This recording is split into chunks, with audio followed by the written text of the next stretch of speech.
Suzuki adalah salah satu produsen Jepang yang bisa dibilang sangat minim inovasi. Emang iya? Jawabannya iya. Jika sudah menemukan inovasi yang mutakhir, mereka tidak melakukan inovasi lagi. Kita ambil contoh. Suzuki berhasil menemukan inovasi yang paling mutakhir, yaitu Suzuki Satria F. Semenjak kemunculan Satria F, nasib Suzuki sedikit membaik. Namun karena dirasa Satria F sudah menjadi inovasi yang luar biasa bagi Suzuki, Suzuki tidak pernah berinovasi lagi dengan Suzuki Satria F-nya. Yang mana Suzuki Satria F seperti stuck, desainnya gitu-gitu aja, teknologinya pun ya gitu-gitu aja. Entah kenapa Suzuki melakukan itu. Apakah Suzuki melakukan inovasi lainnya? Mungkin iya, karena pada tahun 2017, Suzuki akhirnya mengeluarkan inovasi lainnya untuk jajaran motor barunya, yaitu GSX 150. Saat pertama kali diluncurkan, GSX sempat bikin heboh seperti Suzuki Satria F waktu pertama kali keluar, yang mana desainnya cukup unik, tapi performanya jangan pernah diadu, karena motor Suzuki akan selalu memberikan performa yang cukup hebat. Dan ya, dengan hal-hal tersebut, akhirnya Suzuki sekali lagi berhasil mendapatkan pasar dengan motor inovatifnya.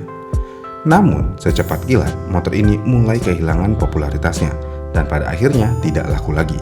Pertanyaannya, kenapa Suzuki GSX 150 pada akhirnya nggak laku? Jadi waktu GSX R 150 pertama kali dikenalin, pasar sport 150cc lagi panas-panasnya. Yamaha punya R15 generasi lama, yang masih pakai suspensi teleskopik dan desain sporty.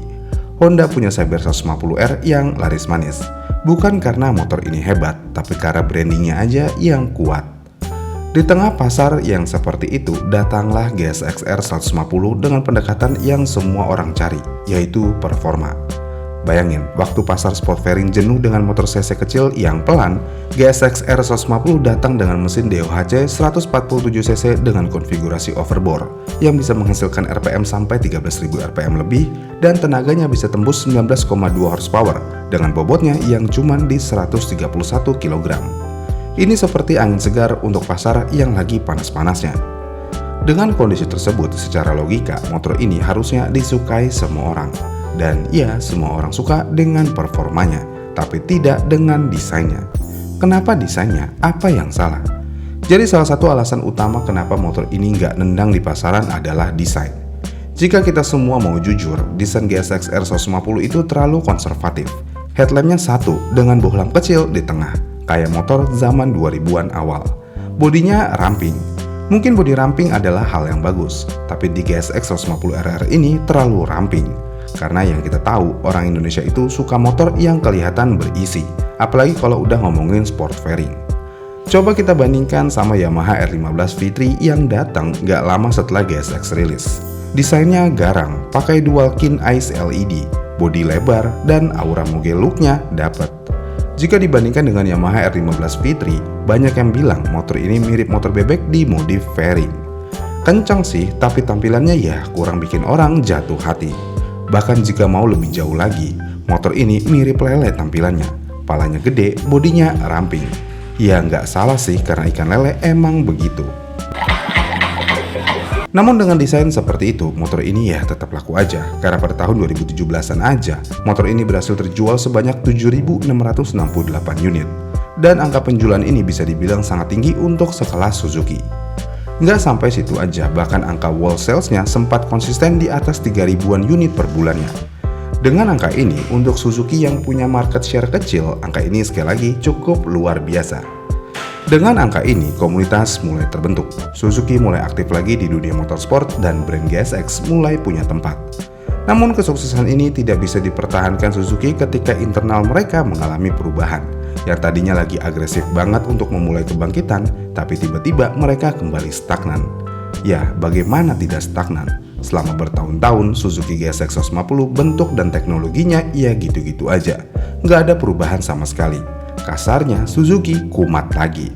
Nggak mau berinovasi lebih lanjut dengan motor andalan mereka. Ditambah, seperti yang sudah dibilang sebelumnya, selang beberapa lama, Yamaha mengeluarkan Yamaha R15 V3. CBR juga mendapatkan pembaharuan. Dengan kedua produsen tersebut mengeluarkan motor barunya mereka, Suzuki GSX 150R yang notabene motor baru jadi kelihatan kayak motor jadul. Ironis? Ya, ironis memang. Yang lebih ironisnya lagi, ini seharusnya sudah menjadi lampu hijau untuk Suzuki mengeluarkan generasi lanjutan dari GSX 150. Tapi ironisnya, Suzuki cuman cuek bebek aja, nggak ngelakuin apa-apa, cuman minor-minor aja. Jadinya ya, Suzuki seperti gagal menjaga momentum. Karena jika kita melihat pattern strategi produsen, biasanya waktu lagi laku-lakunya motor tersebut, Suzuki seharusnya langsung update model secara berkala. Gak harus ubah total, tapi kasih facelift desain, update fitur, atau minimal warna baru yang lebih menarik. Emang sih ada beberapa upgrade dan warna baru, tapi ya cuman minor aja. Ini berbeda jika kita lihat produsen lainnya. Mereka selalu melakukan update setiap 1-2 tahunnya, mau itu besar ataupun kecil. Dengan stagnannya gaya Suzuki GSX, siapa yang mau beli motor ini lagi saat ini? Shock masih teleskopik, sedangkan yang lainnya udah upside down. Desain masih hampir sama persis dengan motor tahun 2017. Teknologi ya hampir sama, dan lainnya ya hampir sama. Sedangkan jika kita ingin melihat pasar sport 150cc, pasar ini sebenarnya ya cukup sensitif sama fitur dan desain. Kenapa sangat sensitif? Ya karena isinya kaum menang-mending semua. Dan ya jika kalian tidak melihat harga, mending beli Yamaha atau CBR sekalian daripada beli Suzuki GSX. Tapi kalau kalian penggila performa, ya GSX masih oke sih karena masih paling ngebut di antara semuanya.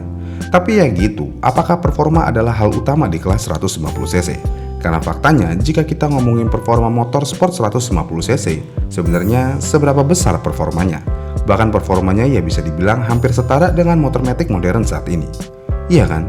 Jadi iya, performa bukanlah daya tarik utama di kelas 150cc. Karena mau gak mau, terima atau gak terima, desain adalah daya tarik utama di kelas ini.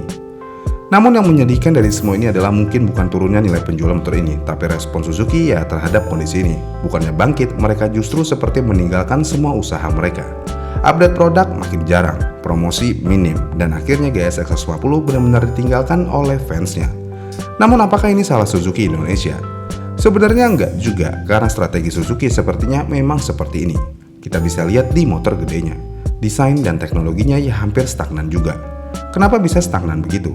Jawabannya adalah biar Suzuki bisa menjual dengan harga yang lebih murah. Kita bisa lihat, jajaran motor gede paling murah yang ada di pasaran adalah motor Suzuki.